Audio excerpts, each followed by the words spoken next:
चक्कर जवानी जिंदगी है चलती आओ कथे तेरा नौकरी तले नड्डी एनी में।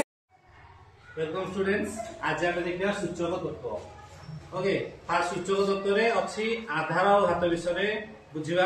आधार कांसेप्ट जानिबा, घातर कांसेप्ट बुझिबा। तो सेदे हम तुम लिखि देछि आधार का कहले घात का कहले। इंग्लिश में आधार को बेस कहते, घात को पावर कहते। बुझला, मु नेक्स्ट स्लाइड में लिखि देछि। देखो एडी आधार बा बेस का कहते जहा जहा को गुणन करा हुए हला।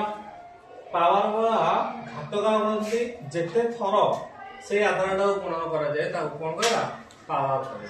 बुझ पालो समझते। तापर देन एडी ताल कोन लिखा छै एठी 2 8 ताको कोन कहते घातांक रूप बा घात राशि।